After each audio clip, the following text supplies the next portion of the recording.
Yo, guys, Red Marvel here, back again for another anime review, and this time it is Attack on Titan Season 2 anime review. And boy, this anime is good, man. This anime is good, man. It's so good. I wish I'd run the manga first, but this is so good, bro. It's so good. But if you're new to the channel, remember to like, share, and subscribe to Red Marvel. Follow us on Twitter and Twitch. Links are in the description below. Give your boy a subscribe, give a notification. I am trying to post a lot more of these out, just to sort of get the content going from this channel. And yeah, but let's just get into it, man. Obviously, this is spoilers, although this has been out for quite some time. So I'm just getting caught up. But season 2, bro, I mean, again, I'm not going to cover like the whole like plot, because there's obviously a lot, and this geez, but I mean, I'll give like, I guess, the sort of the key moments, I think, in my point of view, and how I felt about them. And I think obviously this starts after the aftermath of the battle between Eren, as Eren's attack Titan, versus Annie, and the destruction that has obviously occurred in War Rose, and now having to retreat because essentially, like, they're exposed, an exposed war. There's destruction everywhere, and the first thing you get shown really is you get exposed to this now new Titan, this beast like Titan, who seems to have the ability to control Titans with his like voice. Remember that. And he just decimates, a scouting force, really. He's also got a good arm throw as well. So yeah, that's out the blue. Like, okay, so there's a female Titan, and then there's the colossal Titan, and then there's the armor Titan, and now there's this beast Titan. Where are all these Titans coming from? What's the deal? So you then the plot obviously then thickens with basically the whole premise of the season of like using Eren's ability to basically sort of fight back against these Titans, to figure out the secret of the Titans. You get a bit of information about a Krista, who's actually called Hysteria, and her relationship between her and Ymir during the season is actually really touching to know. You find out a bit halfway into the season that Ymir actually, who's one of the scouts, she's kind of aloof. She was introduced in last season. You find out that she's actually a Titan herself. Maybe not one of the bigger ones, but she's a Titan herself. After you find out she's able to understand a certain language that everyone else isn't able to understand.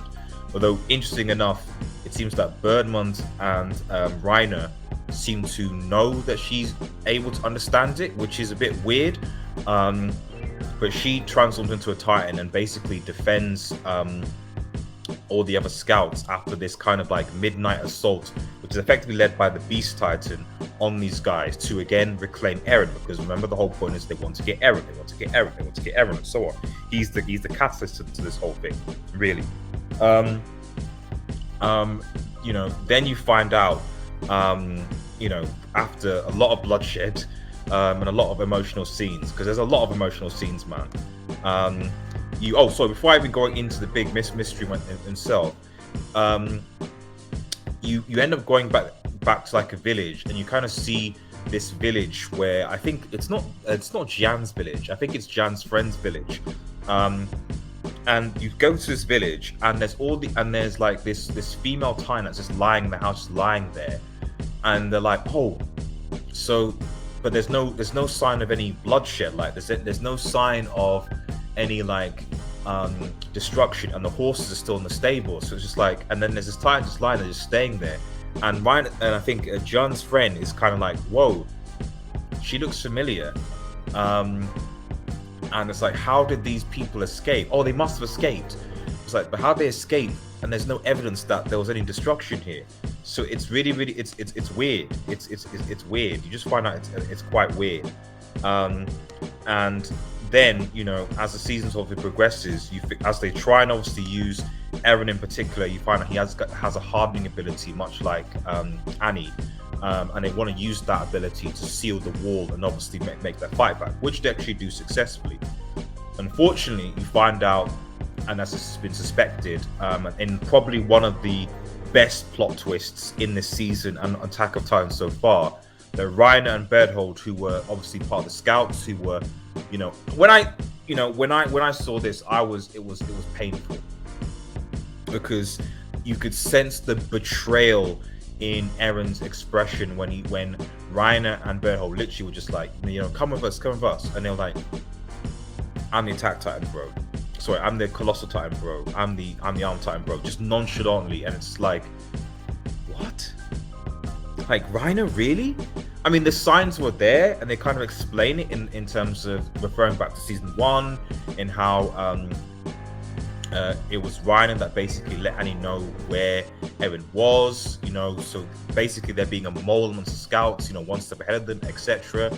And obviously, you refer back to seeing the fact that Reiner knew that that's a thing, he could read that stuff, so but it's mind-blowing, man. It's mind-blowing, and the betrayal, and it's just like, and Eren is pissed. Eren is pissed at this absolute betrayal. Him and Bernmold is obviously he's the bigger colossal titan, and then basically they just both transform because their job is to get Eren out of here, move and bail. And a massive fight ensues. Eren tries to fight and succeeds in basically using a bit of martial arts, as it were, to impale him, but Bernhold's colossal titan almost engulfs him, and they're able to capture him and leave, much to Mikasa and Armin's dismay, and obviously the scouts as well, including Levi and Hanji and Erwin, who lead a mission to basically try and rescue Eren from these guys. They obviously been battered and bruised, and they have to recover in the forest, and they're not able to progress any further because they've got tons of titans around them that could engulf them any second themselves. So that's basically what happens.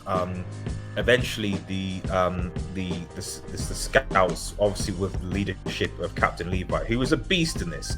Levi is a badass in this. He is such a badass in this. Like, he just destroys it. Ymir wants to get, because you can tell that there's a chemistry, there's like a love between Ymir and Historia, or Krista, but Historia.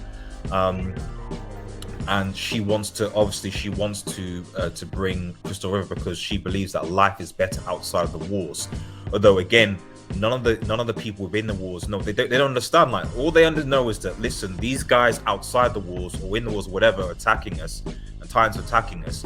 As far as we know, life outside the walls doesn't exist, but Ymir says life outside the walls is better, and obviously more of that later, and you flash back to a scene where you see Krista's kindness for a colleague, and I think it's on a scouting mission, where she doesn't, in the typical don't leave any man behind type of thing, she tries to like drag him back to make amends for her sins, because you find out that Krista is actually the daughter of an illegitimate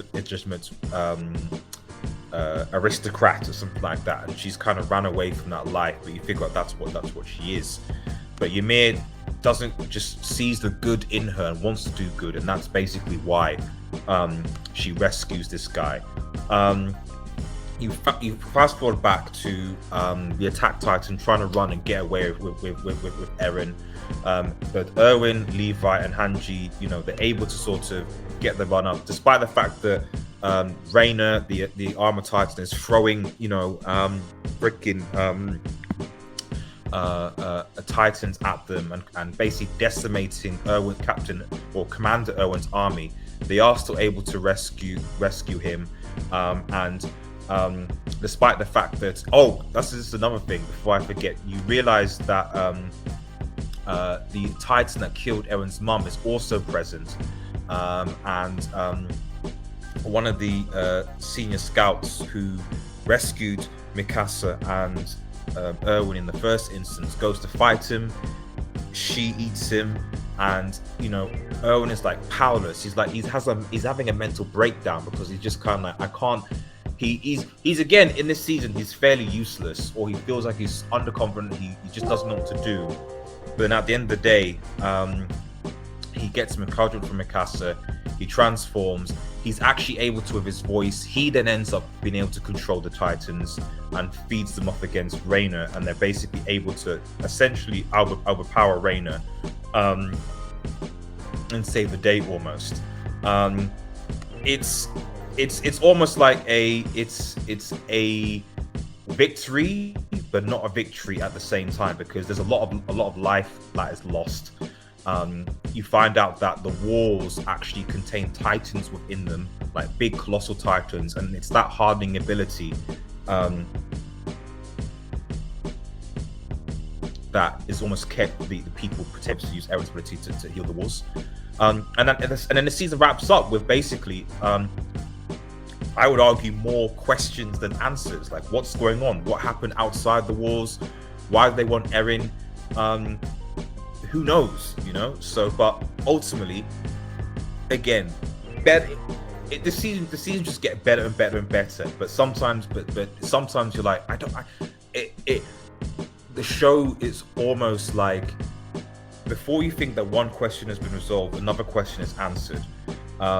The best part being like the major plot twist with Reiner and Bernal, the way that scenes were done, the fighting between Reiner and Eren in that sort of betrayal, the emotion, the music, it was fantastic, guys.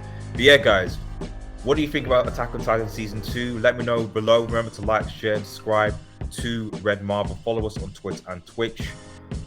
It just gets better. Stay tuned for my Season 3 review. Like I said, this is an amazing show. You guys have got to watch it. Have a nice day, guys, and cheers.